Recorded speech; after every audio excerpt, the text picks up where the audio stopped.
고마우신 아버지 하나님, 내 힘으로 산 것 같아도 돌아보면 하나님께서 지켜주셨음을 깨닫고 감사드립니다.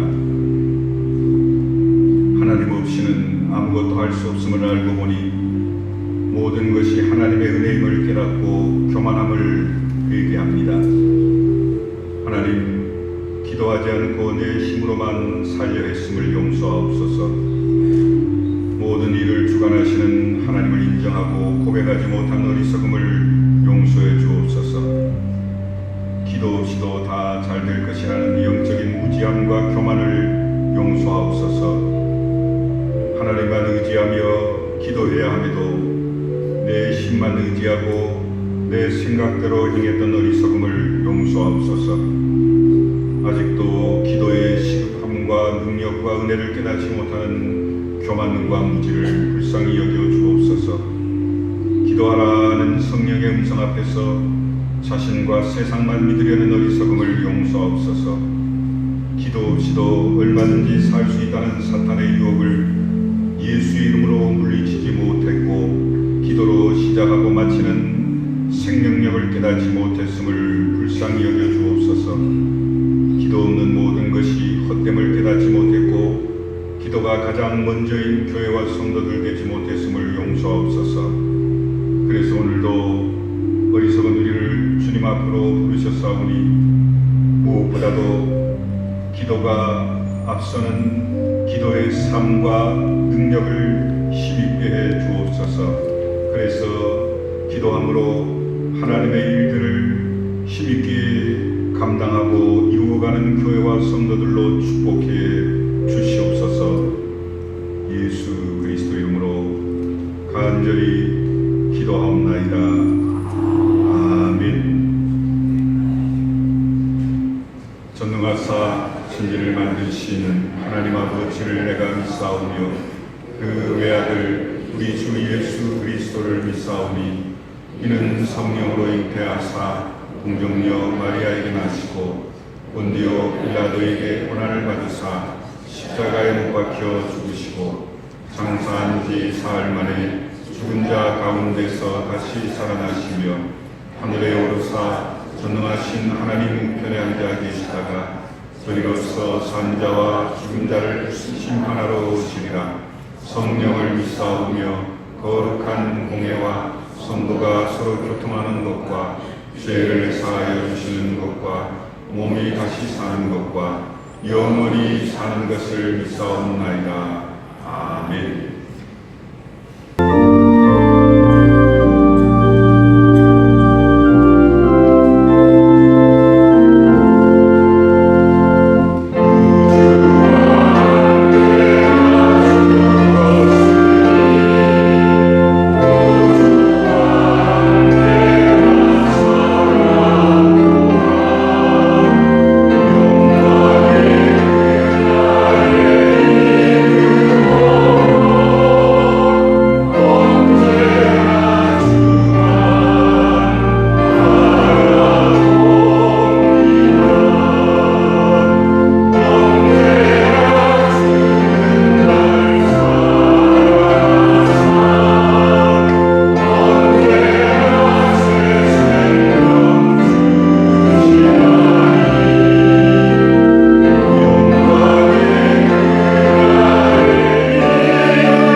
하나님 오늘도 우리와 함께 하실 줄 믿습니다.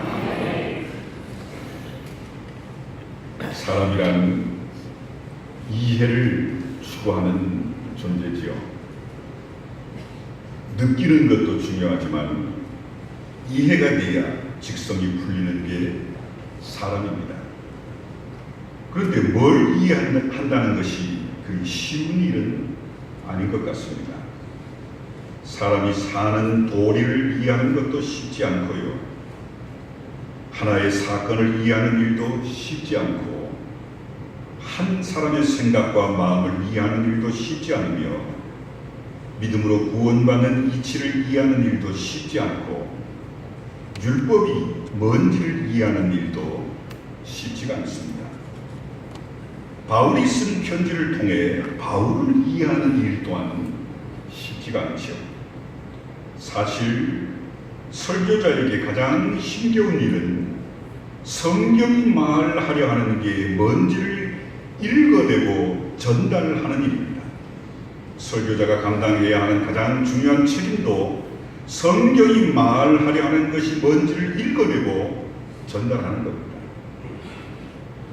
언뜻 보기에는 쉬운 일 같아 보일지 모르지만 사실은 목사가 해야 할 일 중에 가장 힘겨운 일, 또 가장 중요한 일이 바로 이 일입니다. 다른 일은 상대적으로 쉬울 수도 있지요. 신방하는 일, 남을 위로하는 일, 축복을 빌어주는 일, 식사를 사는 일, 고민을 들어주는 일, 구제하는 일, 프로그램을 돌리는 일, 또 의미 있는 이벤트를 추진하는 일도 그나마 쉽습니다. 그런데 바울이 갈라디아서를 통해 말하려는 게 뭔지를 읽어내는 건 정말 어렵습니다. 또 읽어내는 걸 이해하기 쉽게 전달하는 일은 더 어렵지요. 갈라디아서는 갈라디아 교회가 직면한 문제를 이야기하는 편지입니다. 갈라디아 교회가 직면한 문제가 뭐였냐면 한마디로 예수 믿는 유대인과 예수 믿는 이방인에 대한 문제와 갈등이었습니다. 예수 믿는 이방인에게 율법의 행위를 요구해야 되느냐 말아야 되느냐 하는 문제였지요. 이방인이 예수를 믿기 전까지는 이런 문제가 불거지지 않았습니다. 그런데 예수 믿는 이방인들이 많아지면서 이 문제가 불거지기 시작했습니다. 예수의 복음은 초기엔 유대인들에게 증거됐습니다. 그러나 유대인들에게만 증거될 복음이 아니라 전 세계 이방인에게 예수 그리스도의 복음이 증거돼야 함을 바울은 그 사명을 갖고 감당하지요. 예수 믿는 이방인에게 할례를 해야 하느냐 말아야 하느냐, 예수 믿는 이방인에게도 안식일을 비롯한 유대 절기를 지키게 해야 하느냐 아니냐, 예수 믿는 이방인도 음식에 대한 정결의식을 지켜야 하느냐 지킬 필요가 없느냐, 이런 문제가 불거지기 시작했습니다. 이 문제는 어떻게 보면 형식의 문제라고 할 수 있고요, 몇몇 행위와 관련된 문제라고도 할 수 있지요. 그러나 이건 결코 형식의 문제, 행위의 문제가 아니었습니다. 겉으로 보면 형식의 문제 같아 보이고 이 문제가 불거지게 된 배경을 추적해 보면 이 문제 속에는 형식 이상의 문제가 숨어 있는데요. 그게 뭐냐면 율법의 문제였습니다. 율법에 대한 이해가 서로 다른 데서 이 문제가 불거져 나온 겁니다. 사실 인간의 문제는 대부분 이해의 문제와 연결되어 있잖아요.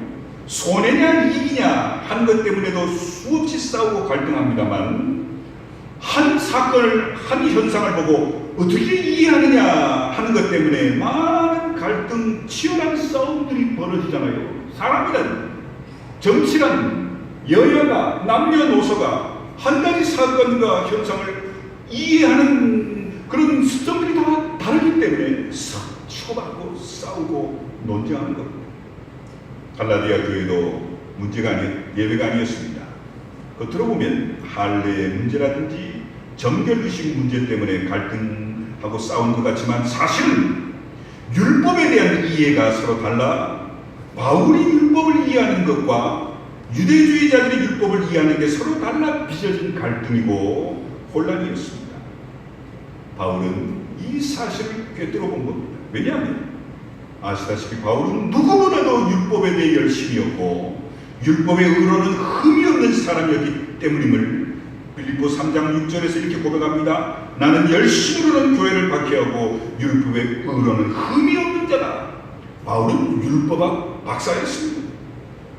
바울은 자신의 복음을 비난하는 유대주의자들보다 훨씬 율법의 엄격한 바리새인이었지요. 하나님을 사랑하는 일에 있어서도 누구보다도 뜨거웠던 자였습니다. 그랬던 그가 예수님을 알고 나서 어떻게 됐지요? 그전처럼 자신은 율법의 의로는 흠이 없다 했습니까? 아닙니다. 반대로 자신은 죄인 중에 괴수라고 디모데전서 1장 15절에서 고백하죠.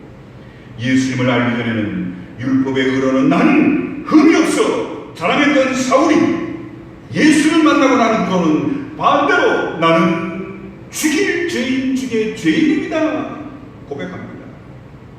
마음으로는 의를 행하고 싶은데 실제로는 원하는 바 의를 행하지 못하고 원하지 않은 악을 행한다고 로마서 7장 19절에서 탄식하지요. 예수로 인해 사울이라는 사람 바울로 변함으로 자신에 대한 이해가 180도 바뀌게 됩니다. 왜 이렇게 달라진 걸까요?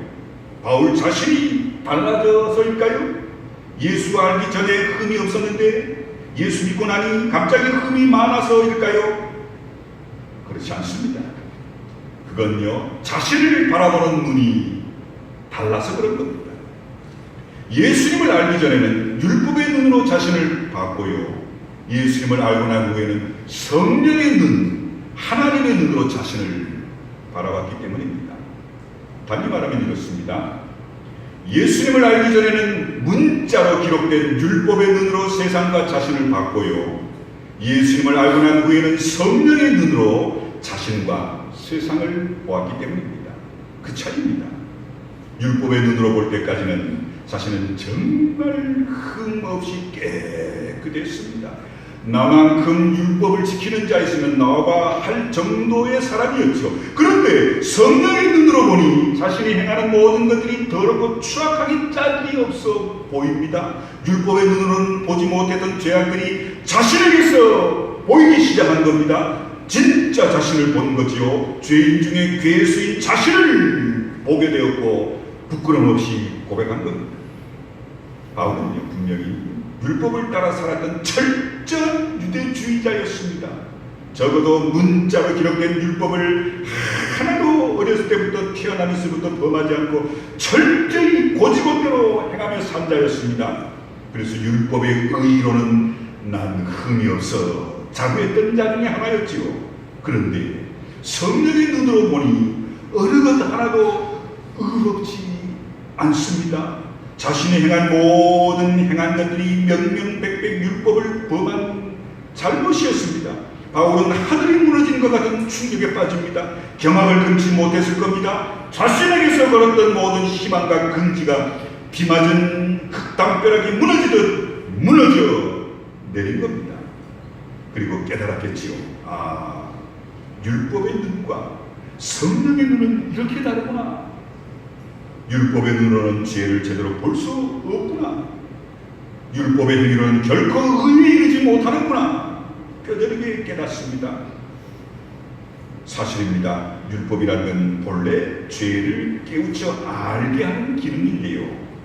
정작 율법으로는 진짜 봐야 할 악을 보지 못합니다. 율법으로는 눈에 보이는 죄악만 보지 눈에 보이지 않는 죄는 못 보기 때문이죠. 오직 성령의 눈으로 봐야 죄의 실상이 보이기 때문입니다. 바울은 어려서부터 율법을 달달달달 외우고 철저히 지켰습니다. 그러나 죄는 보지 못했습니다.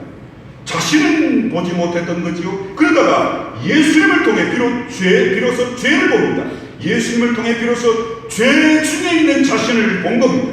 그리고 예수님을 통해 죄를 보고 죄 중에 있는 자신을 보니 비로소 율법의 한계를 본 것. 율법이 선한 것임에도 율법에는 한계가 있다는 것. 율법에는 하나님의 뜻을 축소하고 왜곡할 위험성이 있다는 걸 본 겁니다. 율법의 행위로는 의롭다함을 얻을 유체가 없다는 진실을 깨닫게 된 거죠. 율법이 있는 유대인이나 율법이 없는 이방인이나 하나님 앞에서는 차이가 없음을 깨닫는, 그리고 이런 진실에 눈이 열리자 하나님이 왜 예수님을 이 땅에 보내셨는지, 왜 예수님을 십자가에 죽게 하시고 부활케 하셨는지, 그리고 왜 성령을 보내셨는지, 왜 예수님을 믿음으로 의롭다함을 얻게 하셨는지가 이해되는 거예요. 율법의 행위로는 의롭다함을 얻을 육체가 없기에 이런 방식으로밖에 달리 구원의 길이 없다는 사실이 가슴 깊이 예수를 알고 만나자 이해됐던 겁니다. 그래서 예수님을 만나자마자 곧바로 예수의 복음을 전파하기 시작한 겁니다. 예수의 복음을 부정하고 핍박하던 길에서 예수의 복음을 자랑하고 증거하는 길로 180도 방향을 전환합니다. 바울은 담대하게 예수의 부활의 복음을 선포하죠. 갈라디아 1장 16절 사람이 의롭게 되는 것은 율법의 행위로 말미암음이 아니요 오직 예수 그리스도를 믿음으로 말미암은 줄 알므로 우리도 그리스도 예수를 믿나니 이는 우리가 율법의 행위로서가 아니고 그리스도를 믿음으로 의롭다함을 얻어야 합니다. 율법의 행위로는 의롭다함을 얻을 육체가 없느니라. 여러분도 이 바울의 깨달음을 믿으시길 축원합니다. 그런데요, 유대주의자들은 예수님을 믿으면서도 이런 진실을 보지 못합니다. 여기서 유대주의자라는 건요, 예수 믿고도 유대주의에서 벗어나지 못한 그리스도인을 말합니다. 저들이 바울의 복음을 비난하는 걸 보면 바울이 예수를 통해 보았던 엄청난 진실을 보지 못한 게 분명합니다. 바울이 보기에 저들은요, 그리스도 안에서 의롭게 되려는 자들로 보였습니다. 그리스도 안에서 의롭게 되려는 것이 유대주의자들의 정체였습니다. 예수 믿으면서도 그리스도 안에서 의롭게 되려고 했다는 겁니다. 그래서 저들에게 갈라디아 2장 17절에서 이렇게 질문합니다. 만일 우리가 그리스도 안에서 의롭게 되려 하다가 죄인으로 드러나면 그리스도께서 죄를 짓게 하는 자냐? 결코 그럴 수 없느니라. 자, 여기서 좀 헷갈리죠, 여러분? 그리스도 안에서 의롭게 되려고 한다. 이게 뭔 말인 줄 아세요? 이 말은요, 예수님을 그리스도로 믿으면서도, 믿고 구원받고 의로워졌으면서도 마음으로는 여전히 의롭게 되려 하는 걸 말합니다. 자기 안에 의롭게 되고자 하는 욕망인 율법을 행함으로 자신의 의를 증명하고자 하는 열망이 아직 들끓고 있다는 얘기입니다. 예수를 그리스도로 믿으면서도, 믿고 구원받고 의로워졌으면서도 여전히 율법의 체제 아래 살고 있는 걸 말합니다. 그리고 예수를 그리스도로 믿으면서도 자기 의를 증명하고자 하는 열망이 살아있다는 건 결국 내가 살아있다는 얘기입니다. 자, 그렇다면 이렇게 질문해야 합니다. 저들은 왜 그리스도를 믿으면서도, 믿고 구원받고 의로워졌으면서도 그리스도 안에서 의롭게 되려고 하는 걸까요? 왜 그리스도를 믿으면서도, 믿고 구원받고 의로워졌으면서도 율법의 체제 아래서 살기를 고집한 걸까요? 두 가지 이유가 있습니다. 첫째는요, 인간 속에는 자기 의에 대한 욕망이 꿈틀대고 있기 때문입니다.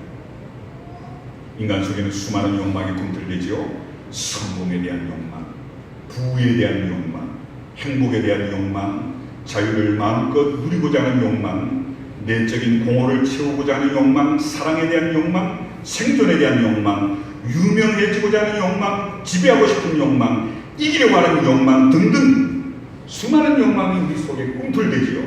그런데 수많은 욕망 중에 가장 강렬하고 근원적인 욕망이 뭐냐면요, 자기 의의 욕망이랍니다.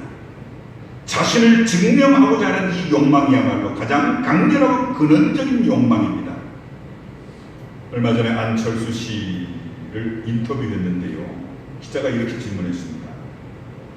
인생을 살면서 가장 중요하게 생각하는 게 뭡니까, 안철수 씨? 했더니 뭐라고 얘기하는지 압니까? 이분이 흔적을 남기는 겁니다 라고 얘기했습니다.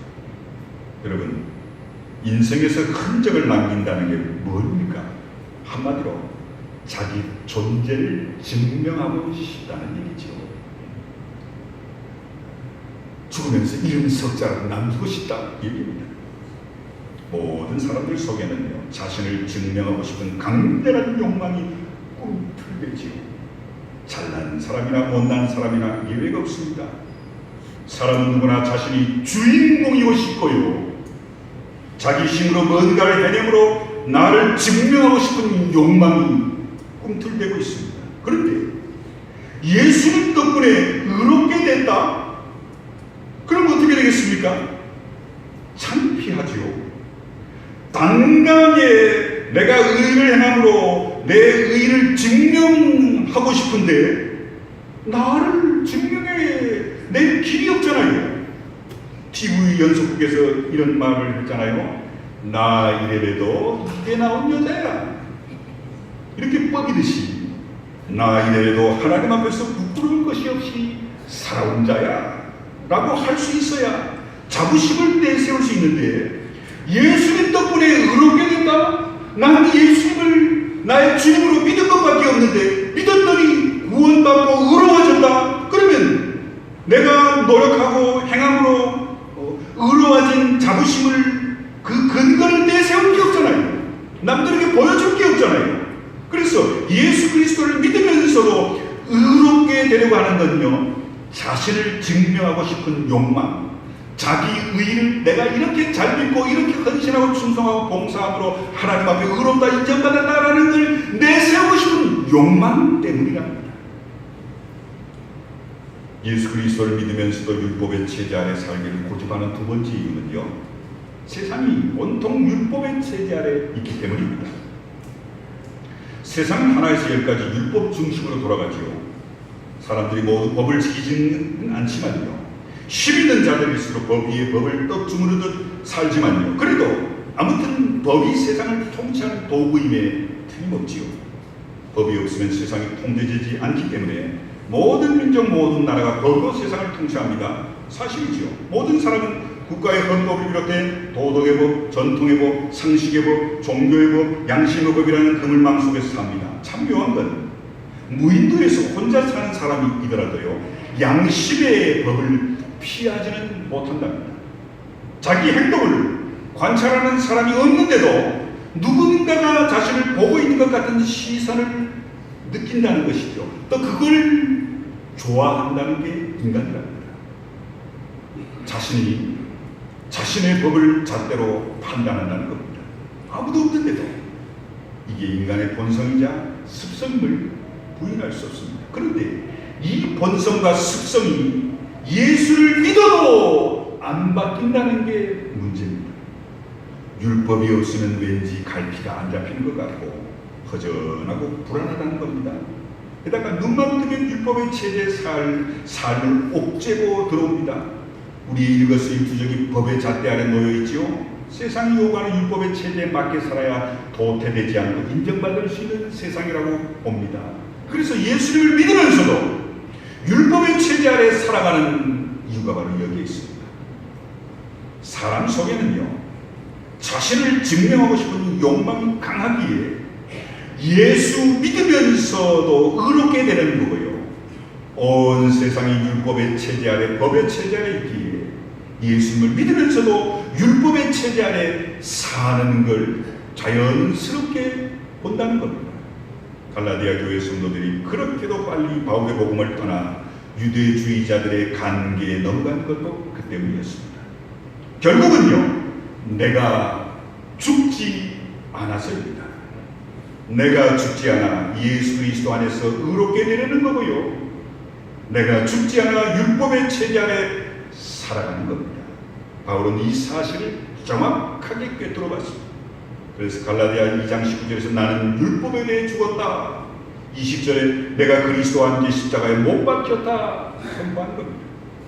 두 말은 같은 말씀인데요, 율법에 대해 죽었다는 말은 내가 죽었다는 말이고, 내가 죽었다는 말은 자기 의에 대한 욕망에 대해, 나를 증명하고자 하는 욕망에 대해 죽었다는 말입니다. 여기서 죽음이 핵심입니다. 예수님을 믿는다는 건요, 내가 죽는다는 것임을 깨달으셔야 합니다. 대부분의 그리스도인들이 예수 믿는 걸요, 그저 신앙 하나 갖는 것쯤으로 생각하는 것 같고요, 예수가 구원을 준다니 구원받기 위해 예수에게 줄 서는 것쯤으로 생각하는 세신자들이 간혹 있는 것 같은데요. 예수님 믿는 건 그런 게 아닙니다. 예수님을 믿는 건 예수와 함께 내가 죽는 것임을 믿으시기를 간절히 축원합니다. 예수와 함께 십자가에 못 박힘으로 내가 죽는 게 예수 믿는 것임을 믿으시길 간절히 축원합니다. 여러분, 원래 세례는요, 예수님도 그랬지만 세례자가 세례받는 자를 물속에 푹 담궜다가 꺼냅니다. 그게 왜 그러냐면 넌 물속에 들어가 죽었다가 다시 예수로 살아났다. 요즘 개신교회도 이렇게 세례식을 거행하는 교회들이 있다지요. 성도 여러분, 죽는 게 핵심입니다. 예수님과 함께 죽는 게 예수님을 믿는 거고요. 예수님과 함께 죽어야 예수님과 함께 부활 생명으로 일어나게 됨을 믿으시길 간절히 축원합니다. 자기 의에 대한 욕망과 자신을 증명하고자 하는 욕망에서 죽어야 나로부터 해방될 수 있고요. 율법의 체제로부터 해방될 수 있음을 믿으시길 바랍니다. 예수 안에서 죽어야 살고 죽으면 삽니다. 죽으면 죽을수록, 예수 안에서 죽으면 죽을수록 풍성하고 자유롭게 살 힘이 생기는 겁니다. 예수 믿고 신앙생활하며 열심히 봉사하고 오래 믿어도 왜 이렇게 기쁨이 없고 자유함이 없고 감사가 없고 즐거움이 없는 이유가 뭔 줄 아세요? 아직도 예수 믿어도요, 수십 년 예수 믿어도요, 여러분이 예수님 안에서 죽지 않았기 때문에. 예수 믿고 신앙생활하고 직분받고 목사로 목회하고 해도요, 왠지 성도들 때문에 왜 때로는 참 섭섭하기도 하고 참 마음 아프기도 한 이유가 뭔 줄 아세요? 예수 안에서 목사가 죽지 않았기 때문입니다. 죽으면 죽을수록 무엇에도 걸리지 않는 자유의 삶, 기쁨의 삶, 하나님을 향한 생명의 삶을 살 힘이 생기게 됨을 믿으시길 간절히 축원합니다. 바울은 그래서 예수님과 함께 나는 날마다 죽노라. 자신에 대해도 죽고 율법에 대해서 난 날마다 죽노라. 바울은 정말 혈기가 누구보다도 강한 사람이고요, 자존심이 둘째가 라면 서러운 사람이 할 만한 사람이 바울이라는 사람이었지요. 그런 그가 예수의 복음을 위해 생명을 바친다? 그건 솔직히 이 고백 때문에 가능합니다. 나는 날마다 죽습니다. 다메섹 도상에서 예수님을 만난 한 번 죽음으로 끝난 게 아니라요, 바울은 날마다 자기를 죽이며 살았습니다.